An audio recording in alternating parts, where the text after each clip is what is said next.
Over the past few years, I've found that intermittent fasting has been a great tool for keeping in shape, and I'm often asked how I do it. That's why I'm thrilled to introduce you to this season's sponsor, the Simple Life app. They are a clinically proven weight loss tool that has helped millions of users lose millions of pounds. Their method doesn't involve restrictive dieting. You simply take the test, and Simple will create a personalized fasting and nutrition plan for you to hit your health goals. To take the test, go to simple.life/Amanda. That's simple.life/Amanda. And as an added bonus, you can use the code Amanda at checkout for an amazing 70% off your plan.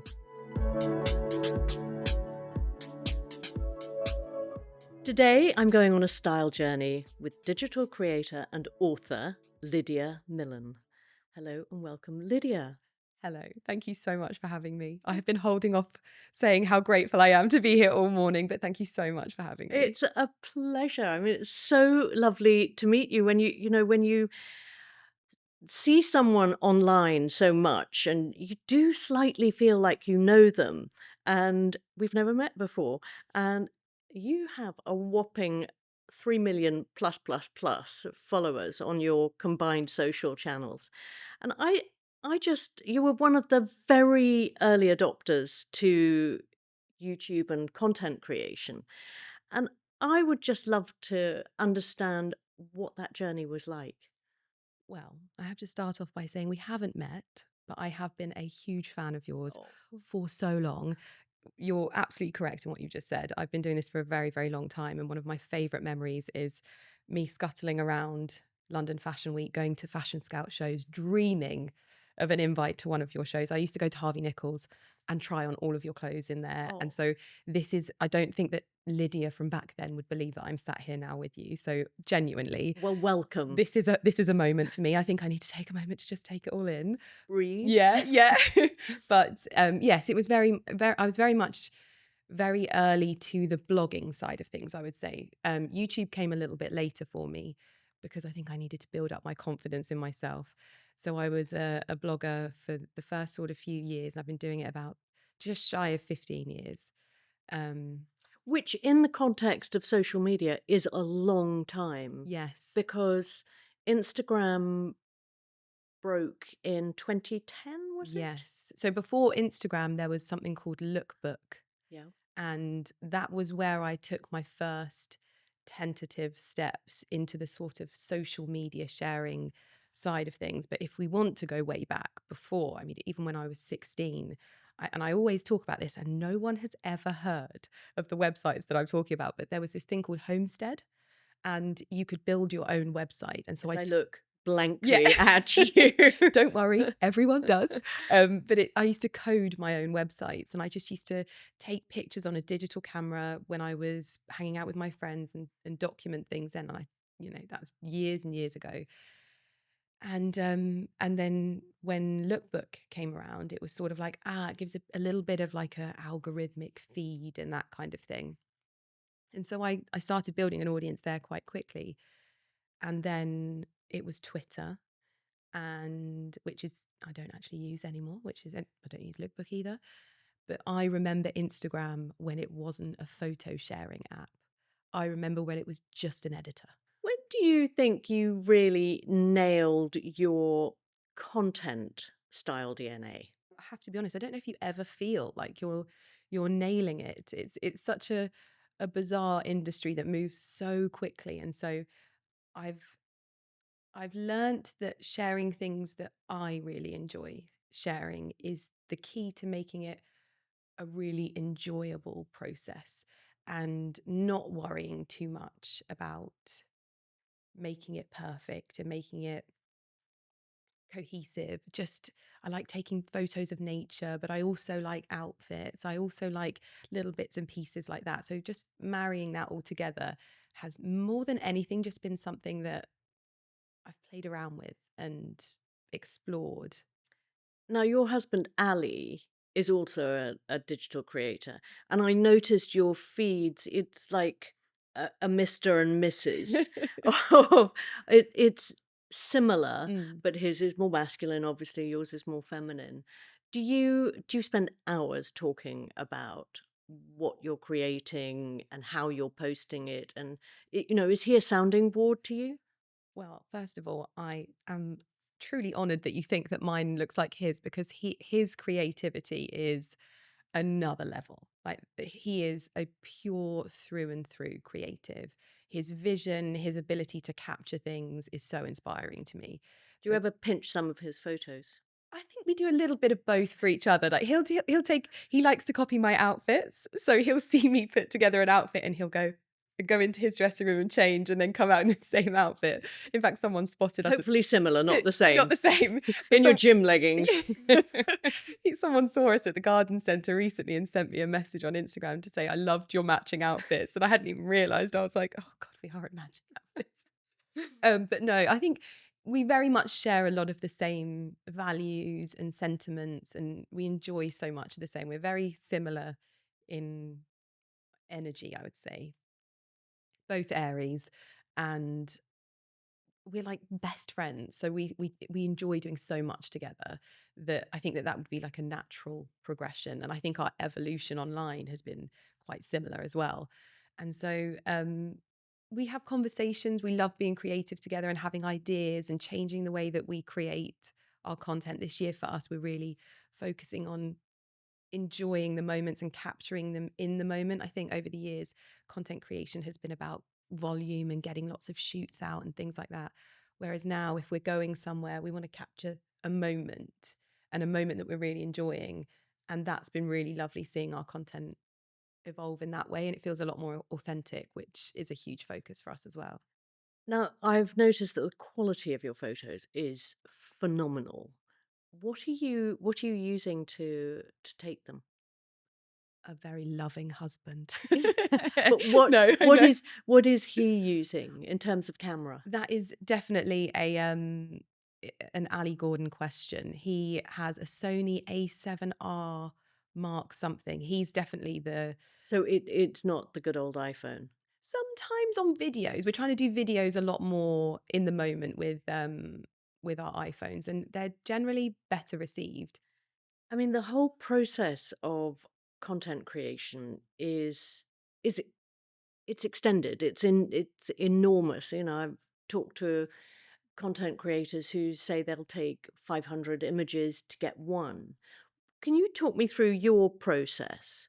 So, if a brand has approached you to do some content, Mhm. how do you go about it?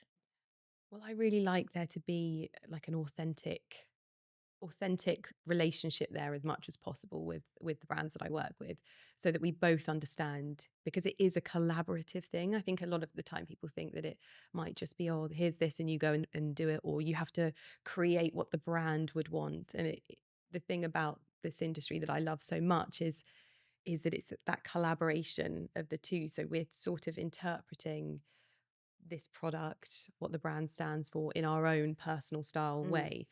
And so I really I like that freshness that we get to bring to things. But I generally I treat everything like it's a bit of a new challenge and a new way to be creative or try something different. Um, yeah, I think it keeps me on my toes. What does your team look like? Because obviously we just see this gorgeous, glossy Lydia, and knowing behind the scenes as I do, Mhm. what's your team? It's a very, very small team, a very small team of very, very lovely people. And that is exactly how I like it. It feels really calm and peaceful, and they're all invested in ways so much more than just financially. We're friends, we really care about each other. And my best friend is my manager, and she has been for nearly 9 years. And so that's really fun. So you've got a manager, you've got a Manager, publicist. yeah, I've got a publicist as well, and she's the woman that I didn't know I always needed. She's just been incredible to become part of the team, and she's just I feel like she's like my fairy godmother. She's just wonderful. Are there any brands that you've never worked with that you would love to work with? Oh my gosh, of course, yes. Like? Oh my We goodness gotta put it me. out there, Yeah, Lydia. that's very true. I've always wanted to do some kind of, because I do a lot of design collaboration work. That's been at the forefront of what I've been doing for the last few years, and I really enjoy it. And I've always wanted to do something along the lines of jewelry. So that's definitely something I want to put out there in the world. And which jewellery brand would be your Oh, dream jewellery brand to collaborate with? it would have to be a British jeweler. I have a very, very special place in my heart for Garrard. I'm actually wearing one of their Tudor Rose pieces here. And it's just a beautiful jewelers, and they've really put women at the helm of what they're doing as well. Yeah, There's a lot of really, really powerful women behind Garrard at the yeah. moment, and I think that's really exciting. So definitely, if I'm putting it out there, that's something I And would the love to do. heritage is Exactly. extraordinary, isn't Yes. Yeah. it? All of the Yeah, tiaras. It's quite something. yeah. Yeah. And fashion brands? Fashion brands, again, I really love championing British brands wherever I can. And so working alongside brands that are designed, produced, and really championed here is definitely what I would love to do more. Because it's a challenge. This is a Yes. relatively small market, and I know you focus really on the luxury end. You know, Mhm. that's part of your content DNA, really, isn't it? Yeah. And, you know, it's a challenging market. Yes. So lovely that you're out there with your 3 million plus followers championing that. So any smaller British brands that are coming to your attention that you think, gosh, they deserve to go the distance. Yes, I don't know if I would say that they are a small brand because they have such incredible heritage, but I think we're going to see a lot of exciting pieces from Purdy. I think they're really going through a change in their direction with their clothing. They were much more country outfitters before, whereas now they're moving into some incredible pieces. So definitely I'm excited by what I've seen from their lookbooks. Definitely. That really is the luxury Yes. end. I mean, I was talking to a magazine editor recently on this podcast, and she was very complimentary of the role of content creators because I think early days there was a tension Mm, between editors and content creators. But now I think there's a real respect because you do different things. yes. You know, a fashion editor is creating a different type of image to a content creator. But I know how relentless it is, because I just don't produce enough content myself, but um, and I know the demands of the algorithms and Mm. all of that. Do you ever get stressed by it, and do you ever get sort of content creation fatigue? Well, I think to your first point about the tension that was there, I think that was to be expected at the time because Definitely. change is so it's so it's so concerning when it's happening and seeing something change like that and this new industry come about. So I've always taken the thought process of I understand that that must have been really tough. I think seeing how so many magazines now have adapted, evolved. The type of content that they're doing now is so unique and incredible. And I'm really, really passionate about print Mm. publications still. I'm still very much a magazine reader.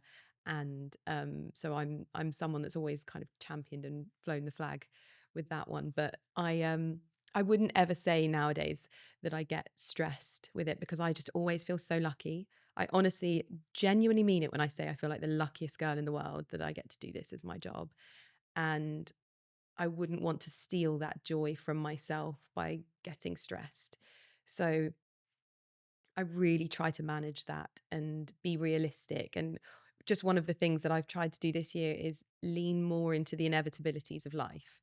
So I used to think every piece of content had to be shot with Maldives level sunshine and beauty, and we live in England. Yeah. And that's just setting myself up for disappointment. Mm. And so now, when I maybe have a shoot planned or I have a piece of content that I need to deliver by a deadline, I look at the weather and I factor it into my content and I try and make it part of the story, because I realized that fighting against the inevitabilities of the seasons, like the season that we're in now, it's just going to make myself more miserable. And so I was shooting a piece of content the other day, and it gave me this idea to create something almost Beatrix Potter-esque.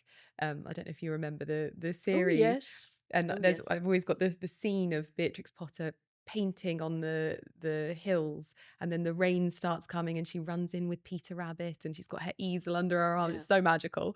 And that I was really inspired by that. And so I lent into the fact that it was raining. And so I try my best to not steal the joy of what is a incredible industry to be a part of.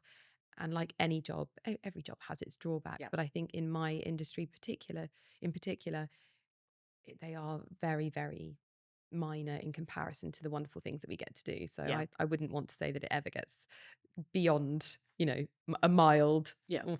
I mean, are you one of these planners that plans the next chapter, or are you just going with the flow?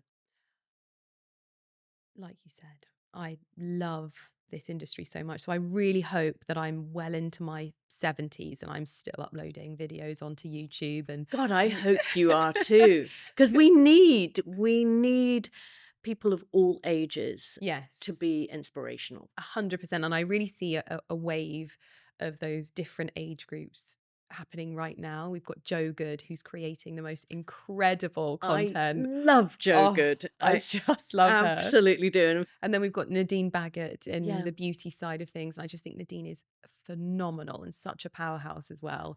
And there's Paula Hillhouse Vintage. So I think seeing yeah, all of these different women doing fantastic things at different points in their lives, I really hoped that I'll be one of them, because I started in my early 20s and I'm now moving into my late 30s. And so I do want to be doing it then. And I you're a child. Uh, no, I know the experience hasn't always been fabulous, and you've had your fair share of trolling. And how do you handle that personally? Yeah, I think it's like what I was saying earlier. I think every side of every industry has its difficulties. And it would be unrealistic for me to expect that everyone was going to love my content. And I think I've come such a long way. Anyone that's watched me for a while and watched my videos knows I did struggle in the early days with it. And I think that that was because I didn't know who I was and I didn't trust myself. And I've gone on a really lovely journey over the last few years to really learn the person that I am, and the things that I value and believe, and my intentions. And I talk about all of this in my book Evergreen, because I really wanted anyone that ever felt like that about themselves, that didn't know themselves and didn't trust themselves, to know that there's ways that you can find Mm. that quiet confidence in yourself. And now that I feel like I'm on that journey and I'm quite comfortable in who I am, and I know the person that I am, that when people maybe don't agree or don't like my content, I'm okay with it. And I can understand that some items or some pieces of content they may not resonate with, but I hope that the next piece will, and that they'll enjoy that. And I try not to make it too personal, because most of the time it isn't about me. Most of the time it's just because I've not met their expectations of me, and that makes it feel far less personal. The social media world is pretty much unregulated, Mm. and you're immersed in it. Do you think there should be regulations? So I would probably say that I think we're incredibly good at preparing children nowadays for moving into work, life after school, university life. But I think that there is this new element to potentially the curriculum, potentially parenting, where we teach children safety online and almost online etiquette. Because nowadays everything we do lives on And I have definitely learned that. Many of my outfits I would like to scrub from the It's internet. not tomorrow's chip paper, is it? As I was Yes, growing up, it was, "Oh, it doesn't matter, it's tomorrow's chip paper," exactly. being, a picture in the paper. Exactly. Future employers can Google, they can search, they can check your social media platforms. And I think preparing children to show the same level of kindness that they show in classes, in their workplaces, in clubs, that they show their fellow children, to do so on the internet as well. I think that's a really, really positive step and would be a real asset to the curriculum, because I think at the moment, a lot of people are going on the internet and not understanding that they're seeing things that they maybe don't want to see. Or And shouldn't be seeing, quite frankly, at a exactly, certain age. 100%. And also they don't understand that they can curate their feeds, their followers, their following, and understanding how much responsibility they have and also power in their online world, but also making the right choices beforehand and when moving into the digital space, because it is something that is almost now part of an online CV. And so that would be really, I think that could be really, really helpful to help bring something like that to the curriculum nowadays. Now, today we're going on a style journey. So tell me about what you're wearing. Well, okay, I'm very excited by this. This is a new dress. Very And pretty, by the way. oh, thank you very much. I really wanted what I was wearing today because I'm obviously sat here with you and I am so incredibly, I'm such a fan of yours. I wanted it to be a bit of a celebration of British brands. So I'm wearing an Amelia Wickstead I thought you were. dress. I'm a big Yep, fan of Amelia Wickstead. And I'm also wearing a bespoke made shirt from my tailor, Suster and Hicks. So I've got a tailor in Woburn. And so this is fitted to my shoulders because I've got quite broad shoulders. And I've never had a shirt like it. So it's very it always just finishes off an outfit really nicely. My shoes are Emmy London. yeah, I'm a big fan of Emmy's yeah, and I love her shoes very, very much. My coat that I was wearing, but I'm not wearing now, is Holland Cooper. And that's yeah, their great coat. And I think it's one of their best pieces. yeah. So, So all British. as much as possible. I mean, my handbag is through a British reseller. So I think that, Ah. yeah, I'll take that one. Which British reseller, actually? Luxury Promise. Yes, because it's a beautiful little Hermes. Yes, vintage pochette. Oh, Yeah. gorgeous, Thank gorgeous. you. So you grew up in Hertfordshire, Yes. I believe. Was it a very rural life growing up? So in the early days, it was very rural. I grew up in a place called Chorleywood, Mm. and I went to school there. And that was where my parents lived until I was about 5. So I always have these bizarre memories of my dad taking me on walks through the woods there because our house was right next to a really beautiful woodland. Um, but when my parents split up, my dad moved into a very, very lovely lads' pad in Northwood, and my mum moved into a house in Croxley Green.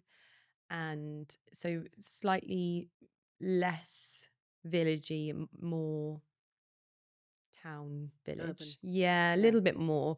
Um, and that was my life until I was about 19. And Mm. then I sort of set off on some travels and found my husband. And we lived in Milton Keynes for 4 years together.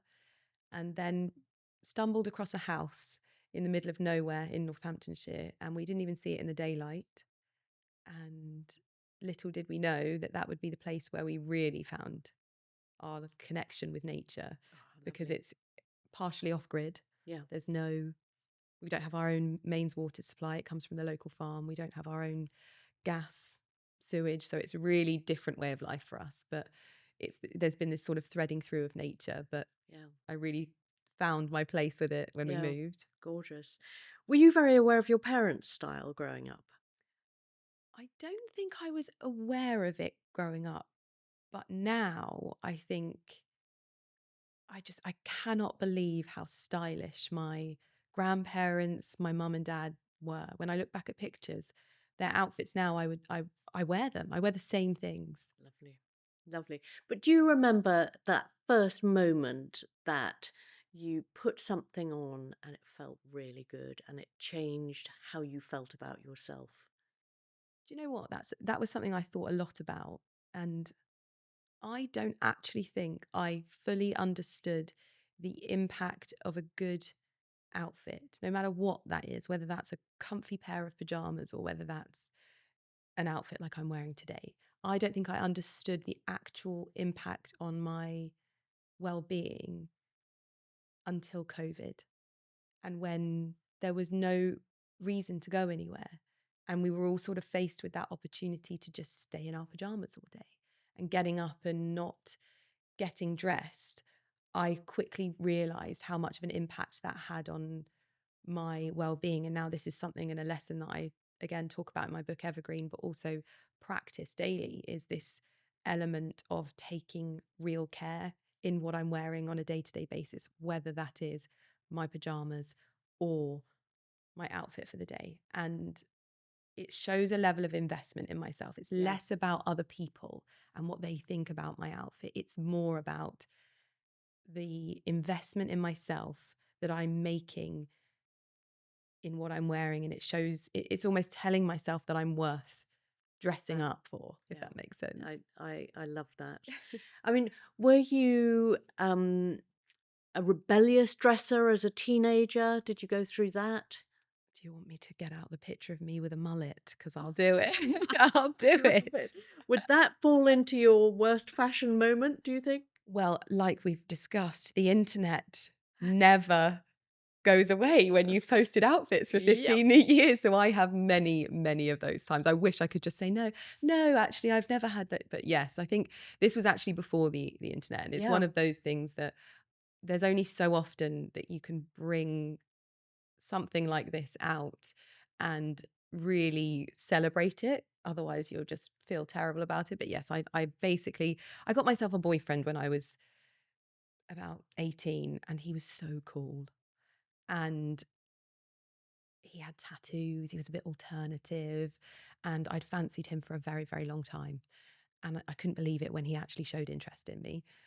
And so I just wanted him to think I was cool. And I said to my dad, I said, "Oh, I'd like to get my hair cut." And so I think my dad, thinking she's 18 years old, I can take her and leave her at the hairdresser's and it'll be fine. And when he turned up, I had a blonde mullet. And bless him, my dad is the softest, kindest human being. And I said, "Dad, I think it's the best haircut I have ever had." And he just went, "Mm-hmm, So, was mm-hmm." it literally had you had the Business in the front, party in the back. It was all of that. It was very, I mean, I will send you the picture so that you can see it, because I think saying it and actually seeing it is two very I different do need to see it. experiences. Now, I believe you then spent some time in Ibiza. Yes, I did. What was Ibiza Lydia wearing? Were you all boho?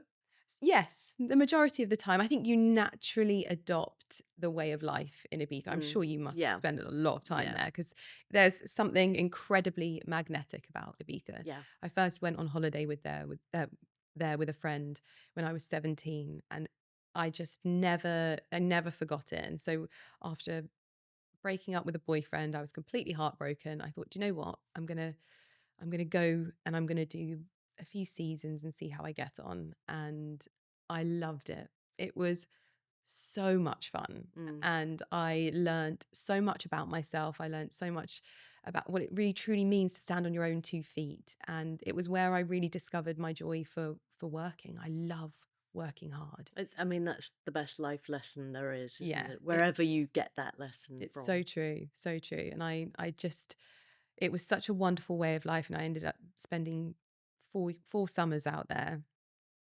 And I had a really lovely life when I was out there as well, because I ended up meeting my then boyfriend, and we had a little Vespa out there, and I had a pink helmet, and he'd take me to work on it every day. And we had a real lovely quality of life. And work, what were you doing there? So I did many different things when I was there. Some of my favorites, I worked on the bar. At, I don't even think it's around anymore, but I was one of the barmaids at a place called Plastic, which was a bit iconic back in the day. Mm. But I also worked at Ibiza Rocks in their shop for a while. I did a bit of modeling as well whilst I was out there. I did the parades, which was so much fun because that was like a big group of your best friends, and you just got all dressed up and just went walking around. It was so much fun. So I And had a good your time. favorite, all-time favorite Ibiza look would have been what? My all-time favorite Ibiza look.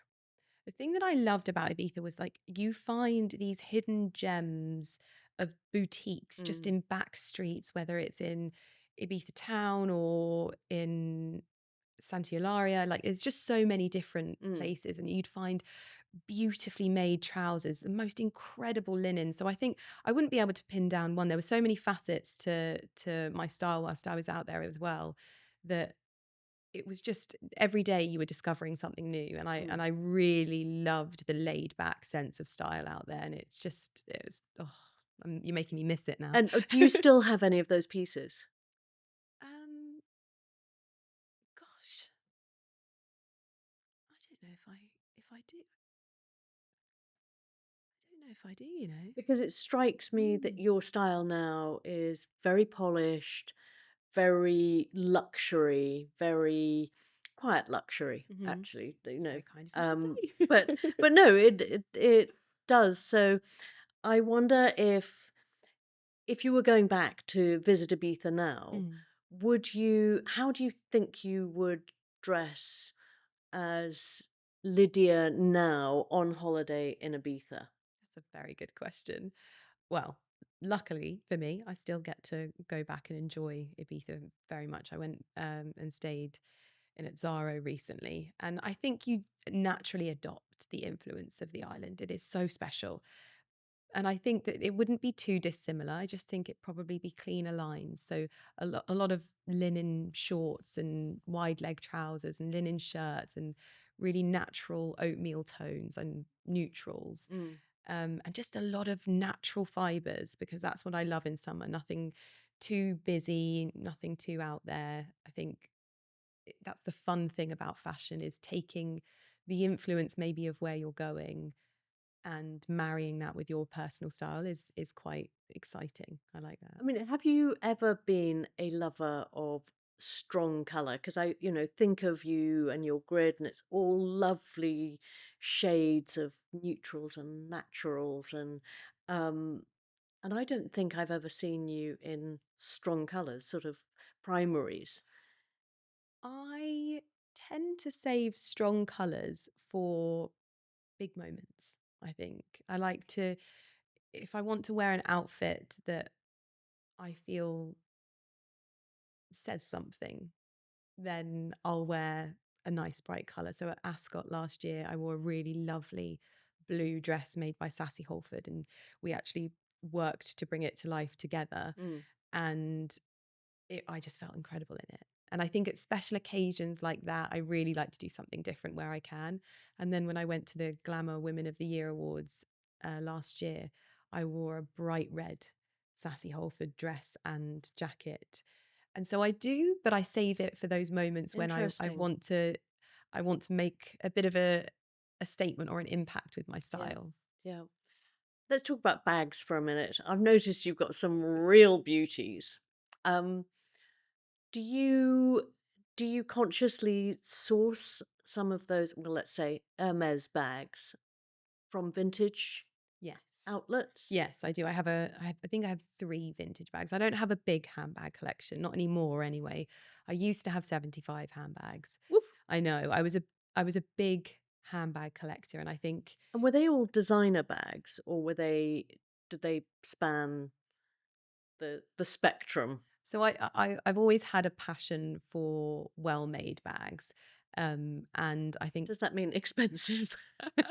sometimes I think, although nowadays I really feel like there are so many brands that are doing incredible things and making incredible quality bag collections, and that's something that I'm working on myself at the moment. I'm working with Fairfax and Favour to bring a really different feel to their bags, and I think that nowadays it doesn't necessarily mean that you can't have a well-made bag, but I was always really into designer bags, and I worked really hard when I was at university. I had 3 jobs, and I bought myself a Mulberry bag for all of my hard work at university. And I think it was a love affair that spanned a long time. But I think, as with anything, what I realized was that less is more, Mm, and I wanted to have a really special small collection of well chosen bags.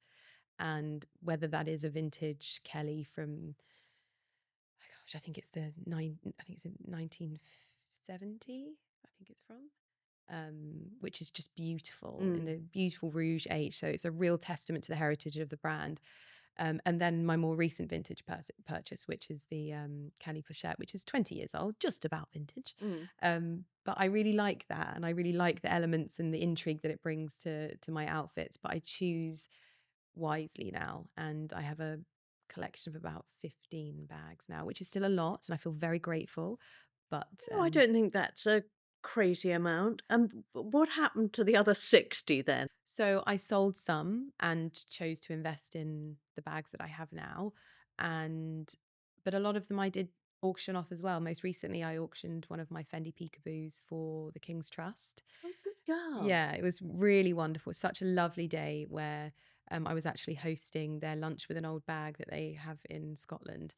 And the bag ended up raising, I think, over £3,000 for charity. So That sounded like I was hosting it with an old bag. no, no, it's called Lunch with an Old Bag. Oh, is it? Yes, it's about challenging age stereotypes, and Brilliant. I yeah, love it's that. a really really wonderful event, and so I was very fortunate to be a part of that and to be able to put my handbags, which I've obviously curated over my career, put it to some good use. How much did the event actually I raise? think it ended up being over 800,000, so it That's was incredible yes, from old bags. You've written this beautiful book, Evergreen, and it's about discovering the joy of every season. Is there any wisdom in that book that could be applied towards your personal style? absolutely. And yeah, it was a topic that I toyed a lot about including in the book because some people can think of these things as slightly more superficial. Mm. However, I think the lessons that I've learned about style and what I love about fashion and style has evolved so much, and that shows throughout my journey of my style, which is, as we talked about, documented online. And I I wanted to share the things that I love now. And I think I put now a lot more emphasis on less so the monetary value of things and more about the story and the craft and the history and the talent that goes into clothing. And I think sometimes we forget how long the process of making a piece of clothing should actually take. Yeah. I've got a few items in my collection, one of which I purchased the Harris tweed on Harris from the loom shed of the weaver. Which is an extraordinary experience. I've been up there. Life changing. Yeah. It was the most incredible experience seeing how this incredible fabric that is so intricately made, and we were looking at the fibers under a microscope. And you see 50 different colors It's in there. unbelievable. It's Absolutely. extraordinary. Yeah. Yeah. And so taking that fabric with me back home, taking it to my tailor, deciding what we're going to make that into, the whole process really from, if you think about it, from rearing the lambs to Mm. produce the wool, to shearing the wool, to weaving the yarns, to then making it into an item of clothing.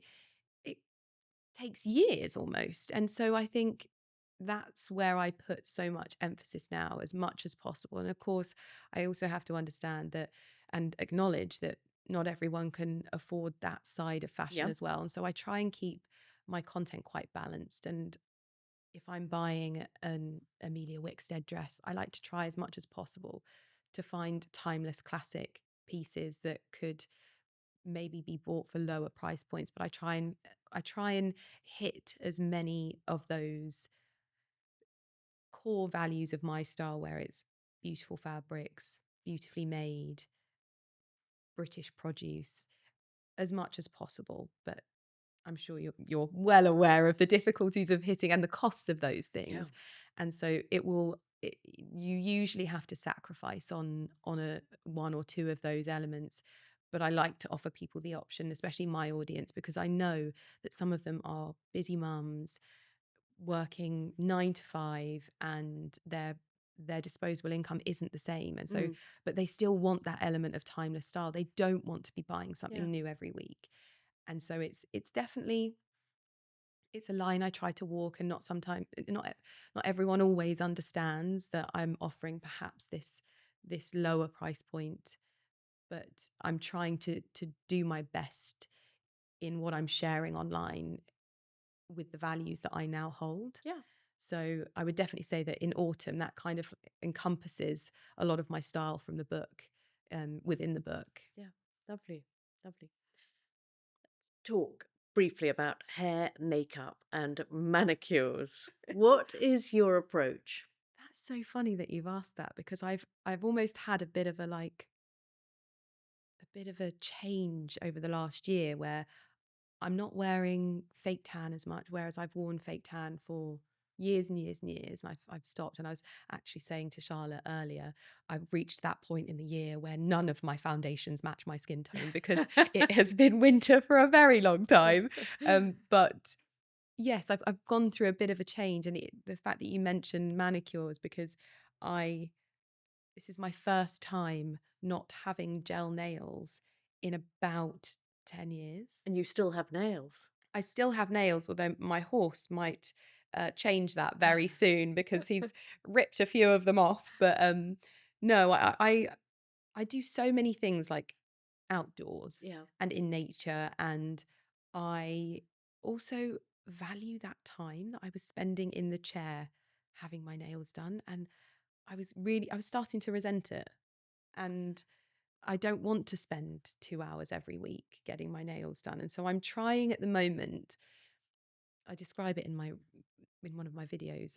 I'm treating them like a Miele washing machine. Have you ever had a Miele washing machine? Yes, So you absolutely. know The that best. they are the best and they last the longest. But the reason they last the longest is because you are involved in the maintenance process. They're always beeping because they need something Yeah. done, and so that's what I'm doing with my nails. Oh, I love that I'm analogy.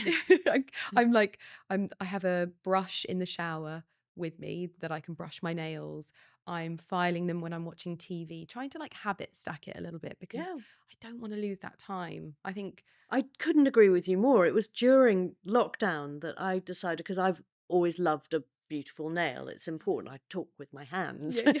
And it was during lockdown that I decided that I was going to learn how to paint my nails really well myself and not have to resent the time going to the manicure, sitting in the manicure chair Yeah. and coming back. I Mm. still don't do my pedicures, but No, but yeah, that's a whole different that thing. is. But there is something quite liberating actually about saying, "Do you know what? I can do this myself." Yes, yeah, and just it, you realize how much your mind revolves around your nails, and I don't want to think about them that Yeah, much. I think for me, I want to take a bit more of an approach to beauty where it's a bit more effortless yeah. and a bit more. I mean, today I've put a lot of effort in because I've smelt of horse poo for the last few weeks. And so I put a lot of effort in today. I did my full makeup for you because it's not every day that you get to sit on a And you do your podcast. own makeup?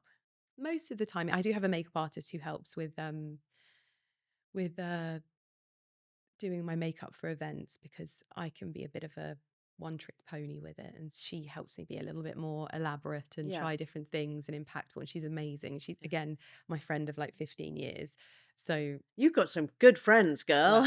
well, I'm very And lucky. what about these locks? Because your hair is just Oh, glorious. thank you so Please don't much. tell me you dried that yourself. Well, I did. Sorry. But your hair is I didn't fantastic. dry it myself. Wow. Oh my Hands God. up. It looks gorgeous. Honestly, it's such a gorgeous color. But the thing is I have very, very thick, coarse hair.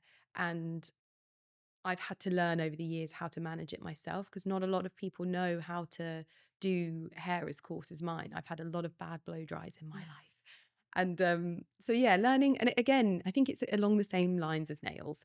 I like to I like to be able to not think about it too much. Yeah, And this is just a blow dry and straighten. And I've also had it cut so that there's lots of layers. a good cut is Good cut. I've changed my hair as well recently. I've gone from having balayage, and I have a wonderful colorist called Imi.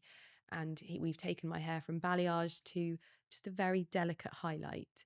And it just feels a lot easier to maintain and a lot less, again, it takes up a lot less low thought. maintenance. Yeah, Yeah. that's what I'm thinking. That's exactly the word I'm looking for. What's your view on tweakments? My view on treatments is I just, as long as everyone's happy with what they're having done, I think that good for them. I'm definitely someone that I come from a family who have never shied away from talking about tweakments, have always been very, very open. And I'm actually really grateful for that, because I think if it had been something that we didn't talk about or I didn't know about, it might have felt like this forbidden fruit. But no, I've always had open discussions with people in my family that have had them, and I've definitely had my own tweakments in the past. Nowadays, I'm definitely thinking about what it is that I want to have done moving forward. I've had Botox for the last 5 years, and again, I'm like, I don't know, I don't know how I feel about it at the moment. But it's a very personal journey, It is, yeah, and I really love hearing different perspectives, and I think the more that we talk about it, yeah, the more that other people feel comfortable to share yeah. their journeys on it. So I really, No, I do think the whole thing about being really open mm, about it is useful so people can understand. Of course, I have Botox. yeah, yeah. Can I frown? Maybe, Yeah, but not that I'm much. really angry right now. Furious with you. Fundamentally, who would you say you dress for? Yourself, Ali, your husband, your audience? Oh, I definitely dress for me. Definitely. It's such a personal thing. And I've been a personal style blogger and YouTuber for however long.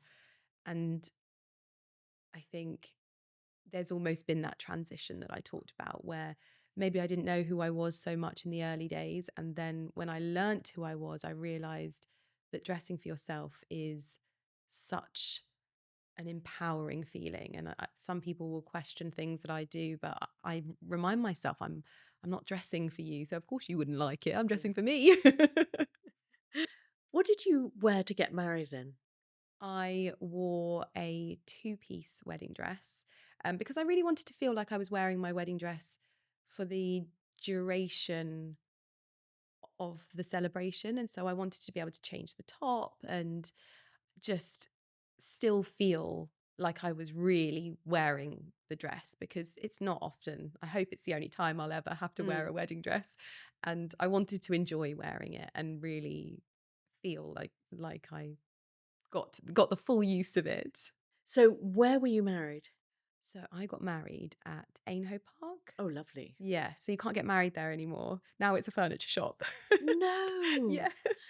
And so the story of your wedding dress was? So it was such an interesting story, because I thought I wanted one style of dress, that very sort of figure Mm, hugging dress. And then I realized that there's quite a lot of occasions that you can wear dresses like that. And I mm, wanted to wear something that was a little bit more special. And so I wanted to go quite big, but I never thought I was going to be that person. So very, very roughly, but the edges of the dress were raw and felt quite ethereal and mm. undone. And I then had the most beautiful basque for the evening as well, where we got to have like a party, and it was very good. Party went on until 4 in the morning, which was wonderful. And I think the dress looked really lovely in the venue as well. And the venue was the only venue we went and looked at. Ainhoe Park was, we didn't go anywhere Mm. else, because we went there and we knew straight away that this was where we wanted to get married. And so it's quite lovely that I think, oh, you can't get married there now. But it's also strange, because I've got this one picture of me in the stairs of Ainhoe Park, and it's now where everyone goes and gets pictures there. And I think that's so fascinating. That's where I got married. Who made your wedding dress? It was Kate Halfpenny. Who's brilliant. She's very lovely. And was it a collaborative process or Yes. did you see a dress hanging there? It was very much a collaborative endeavor, and we ended up changing one of the tops and making it into what is now known as the Gordon top, and it's more like a bodysuit. And it's just, I think the most wonderful thing for me was seeing how many people then went and got married in the dress that I brought to life with her, because From her or knockoffs of no, it? from her. Oh, I lovely. remember meeting so many women on the underground walking through London, because obviously it's so, her main shop is so close to Euston. I'd bump into people carrying their Kate Halfpenny Oh, how lovely. dresses, and I think that was one of the moments when I truly understood the impact that I could have on a brand, Yeah, because it was like nothing I'd ever experienced. yeah. It was very, very, very interesting. So you have been different people's wedding dress icon. Do you talking icons, do you have a style icon? I do. I And that do. would be? My grandma. Oh, how Yeah. beautiful. And why? Because I think she inspires me not just in her style, but then her style is so incredible. Even to this day, she is beautifully and impeccably dressed, and she's in her 90s. How lovely. And she had the outfits that she used to wear 50 years ago, I now wear exactly the same. And But not the original I have a few pieces. pieces from Oh, her, but not lovely. not so much. Not so much. I have a few clothing pieces, a few of her like vintage pieces, but her jewelry I wear all the time. And I feel so lucky to have so many pieces from her. That's why I said about my family in general. I feel so lucky to have a family that valued craftsmanship and Mm. style in that way. My nonna was the master tailor of Huntsman on Savile Row. Oh, Yeah, he amazing. was the master tailor for 9 years. And so they were very much, it was a family steeped in that kind of world. Mm. And so to have so many pieces of jewelry that my grandpa bought my grandma as gifts is so lovely. It's precious, isn't Yeah. it? It really is. I think that connection Mm. with another person. I was talking to my mother actually about it, uh, just just very recently. How would you want someone to describe your style DNA in 3 words? The fundamentals of my style are generally timelessness, because I I go for timeless over classic because it feels a little bit more modern, Yes. and elegant because I love that elegance is genderless. And so I love wearing tailoring elements. I'll often steal things from my husband's wardrobe, whether it's a blazer or a scarf, but then I can also have quite a feminine Yeah. side to my dressing. I think even today I'm wearing a dress with a shirt, so it feels like I'm Yeah. almost marrying those two sides. But I think those to me are the fundamentals of my style. But I try not to think about it too much, because this could all change. I think the person that I was when I started blogging was very different, very, very different in style. It was quite alternative back then. And so those words and those fundamentals could change very, very quickly.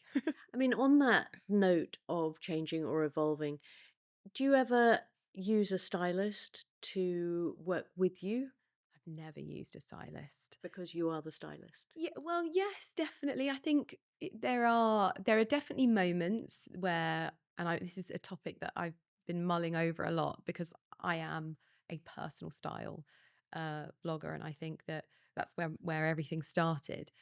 And I personally believe that that would be taking away a little bit of the specialness, because a lot of people can get a stylist and make their content and have that luxury of a stylist there to help them.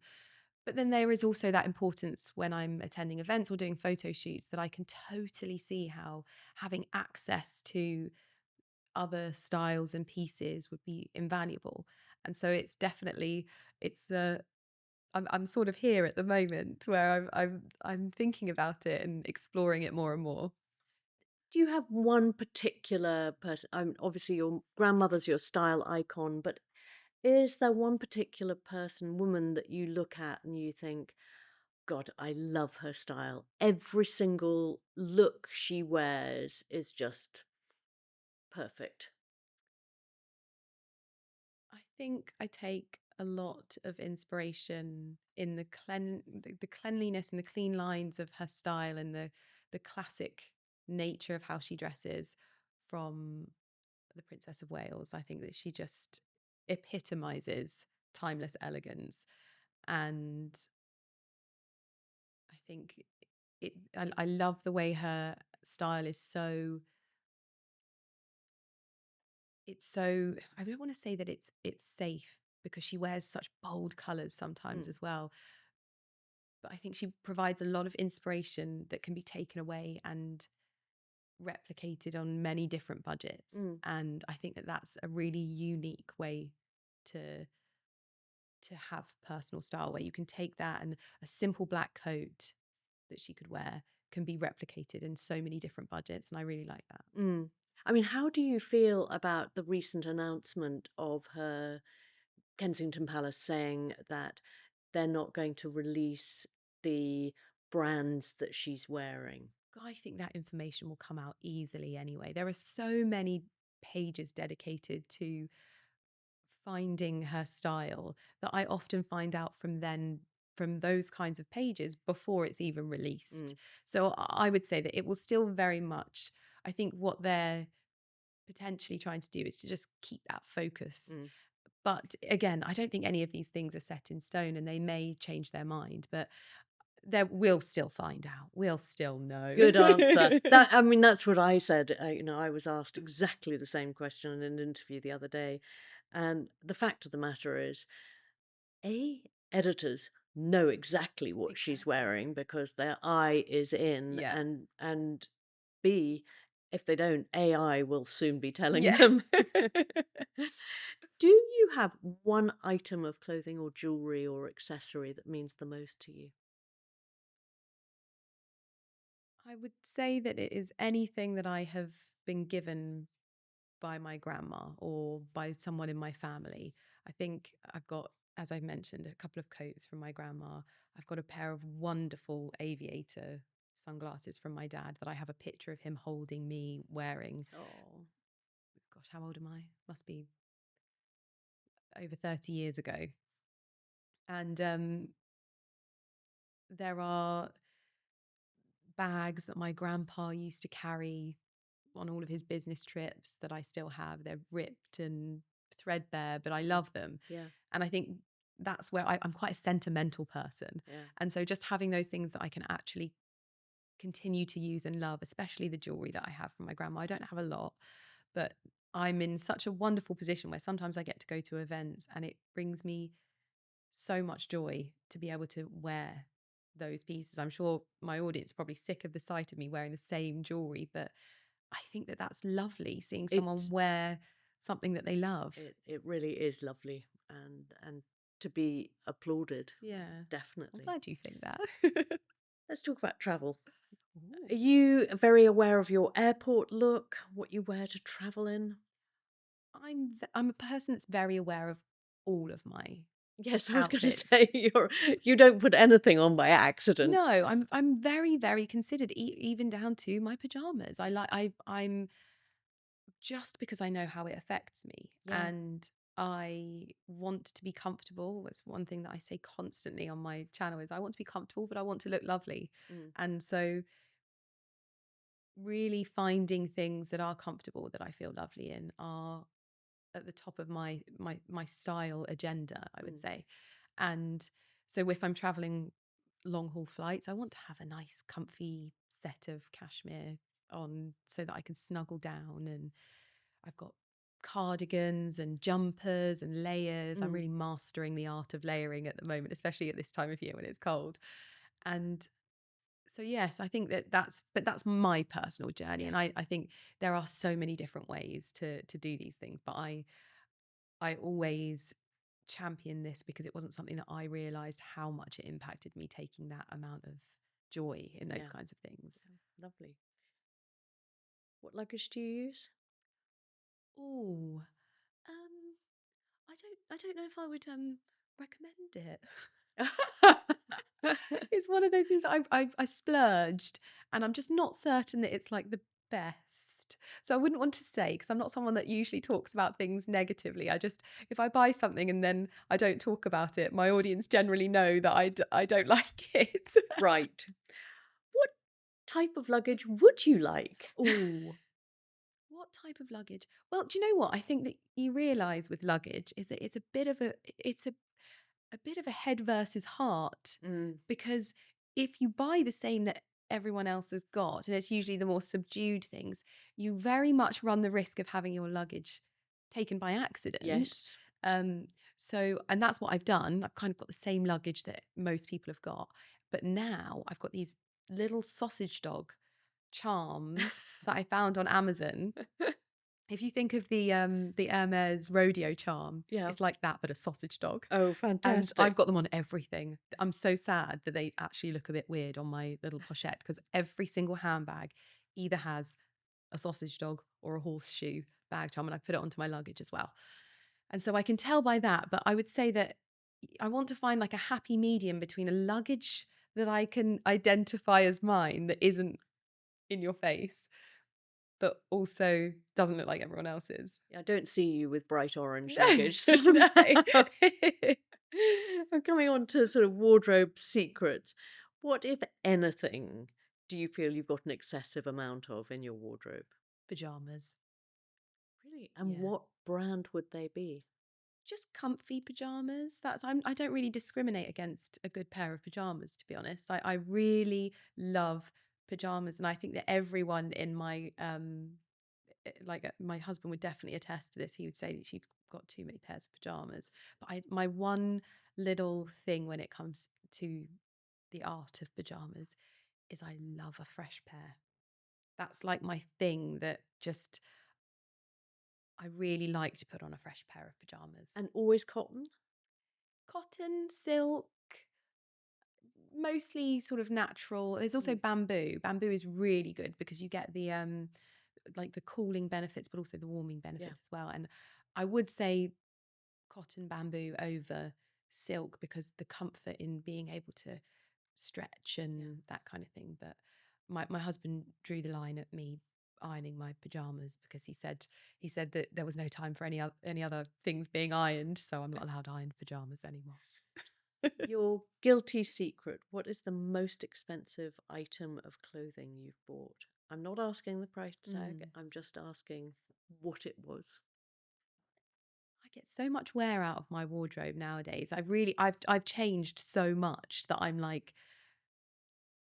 I want to wear my items and I want to get so if I'm spending money on them, honestly got to get so much wear out of them.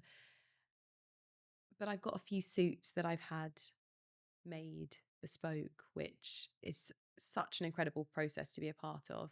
And where have you had those made? I have a tailor in Woburn, Yeah, which is a family run business. yeah. And Jeff, who does my tailoring, has been doing this for, gosh, more than 50 years, I think. And he's such a character, such a character. And does he have a collection of samples, or do you take him an image of what you want, or how does it, what's the process? It's anything, really. I mean, they offer different tiers. So you can have made to measure or bespoke, there's different options. But he has all of the books. So you can go in and flick through all of the different fabrics. But Oh, lovely. I've had a few occasions, like when I picked up the tweed from Harris, that I'll take the fabric and have an idea of what I want to make. Recently, I acquired some wool from a man called Andrew who just wanted to send me some of his incredible wool, and I took that to Jeff, and Jeff made it into the most stunning oatmeal coloured long coat with a chocolate collar, chocolate velvet collar. It was beautiful. And so I really love that process, and that feels such an investment in my wardrobe, and especially a suit, because a suit you get a pair of trousers that you could wear with a blouse. Yeah, You get often if it's a three-piece suit, you can get a waistcoat as well, or a blazer that you could wear with, I don't know, some loose trousers or some linen trousers in summer. I've got a really beautiful navy blazer that looks wonderful with tailored linen trousers. So I like that kind of thing. do you mood board your looks? I tried doing that, and I felt like it looked very different when I wore it Mm. versus on the mood board. So I actually sometimes, if I've got a lot of events, I like to plan because otherwise I get a bit I was going to say, how do you plan? yeah, Do you try on and yeah. photograph? Yes, because things look different, don't they? In the mirror Totally. versus a Yeah, on a video, I'm like, "Oh, I thought that looked good when I was looking at it in the mirror," but filming it is a completely different kettle of fish. yeah, And you can also sometimes see where a different color would connect maybe a few of the colors in your outfit together yeah. better, or a better knitwear piece or coat. And so I do find that if I've got a lot on and I don't have much time, that planning of my outfits, just so that when I get up in the morning, it's not a frantic dash to try and find something. That's really, really helped. But the mood boarding thing, I haven't mastered the art Yeah. of. Do you do mood boards? Oh, I used to for a collection, but not personal. No. So you didn't, because your No, outfit today is I'm a mood dresser. your I'm get up in the morning and I'm how do I your outfit feel? today is such a mood. Yeah, Like your it is. boots are It's so like cool. cocoon. Cocoon and kick-ass boots. Yes, literally.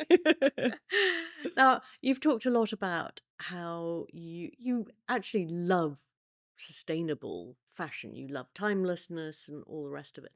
But I know that doing the job that you do, your door must be revolving with product. How do you handle that? What happens to all of that product? Well, there is, and I work on collections as well, and so I have to be really honest with myself first of all about things that I'm actually going to wear in my wardrobe, and I have great relationships with the brands that I work with, that if something arrives and it's not right, we send it back, and we're happy to foot the cost of sending as much back as possible. Yep. But also helping charities as much as possible, but also supporting the charities that I'm really passionate about. And which ones are those? So I very much I'm so passionate about the King's Foundation Yeah, and what they do, because again they are supporting the crafts and the yeah, communities that come along with those crafts, yeah. but also the natural world. And I think that for me was such a light bulb moment where I could use my voice and use my platform to support what they're doing, Yeah, because some of their projects are incredible. They do a lot of the millinery side of things from Highgrove. yeah.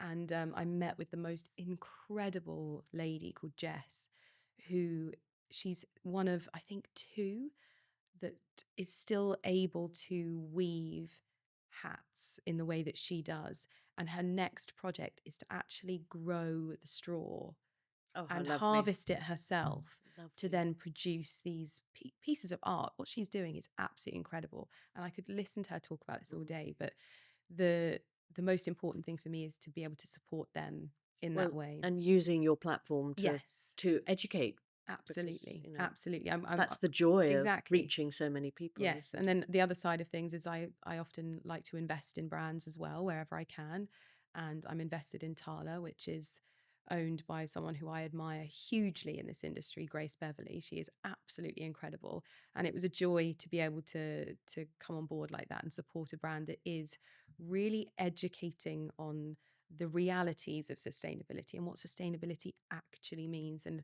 whilst they're reevaluating their use of the word consistently, their mission still remains the same. And so I try to do my best as someone who loves the natural world, but also loves style and fashion in this way. Brilliant. Great. Let's spin on some quick fires. Oh gosh. What fashion advice would you give your 20-year-old self? Oh gosh. She was probably hanging out in Ibiza. Oh gosh. She made so many mistakes, bless her. And I think the one that sticks out to me the most, just don't wear the wet look suspender leggings, Lydia. Please don't wear them, because they looked good on so many, but they didn't look good on you. Which fashion trend or era would you most like to see make a comeback? Oh, these are very good questions. Um, I feel like the eras that I think are the best never really left. When I think of Dior New Look Mm. in the 1940s and that way, they never really left. They're still very much here. And so I think that nothing is off limits nowadays in terms of Yeah, personal style and trends. yeah. Fashion or beauty trend you would consign to room 101? Do you- I always feel like I'm a bit sat on the fence with these things, and I always want people to just feel comfortable with whatever they do. And I would hate for anyone listening to hear me say something that maybe they're doing and not feel like they could do it. So I'm as long as you're happy, that's all that matters. Your views on tattoos? Um, Lovely. On I think there are some incredible pieces of art when it comes to tattoos. I am far too indecisive, so I learned very early on to just don't go there for me. Beauty treatment you couldn't give up? I would say that I can't give up good hair care and having a good team of people working on your hair, because I feel like your hair is an extension of your outfit. I like that. Mm. High end or high street? We know the answer to that. Bit of both. I would say a bit of both. Minimalism or maximalism? Maximalism in a style sense. Like, I love clashing prints and I love a little bit of like, going all out with jewelry and really letting it speak. But in a lifestyle sense, I think if you choose well, you can keep it a bit minimal too. Crocs, cute or puke? I don't own a pair. You're very diplomatic. Birkin or Kelly? Birkin. Boyfriends or wide legs? Wide legs. Bodycon or boho? I'd go boho. Trend or style? Style. Color or monochrome? Monochrome. Experimental or uniform? Experimental. Cashmere or cotton? Both. Hoarder or editor? Editor. Charity shop or resale? Both. Beanie or beret? Beret. Shapewear or sexy lingerie? I kind of sit more in the middle of like comfortable, because shapewear is not usually that comfortable, and neither is. So I like a comfortable underwear. Sexy comfort. Sexy comfort. That's the one. Tights or stockings? Tights. Bikini or one piece? One piece. And finally, traditional last question. At the end of the day, what do you or don't you wear in bed? Pajamas. Through and through. My husband would love it to be not pajamas, but I just love pajamas so much. Lydia, thank you so much. We massively overrun on time, but I was just loving our Well, conversation. I've So, had the best time. Thank you well, so much. I've not even touched my cup of tea. okay, you haven't. My You emotional haven't. support cup of tea. But thank you. What fun. Thank you so much for having me.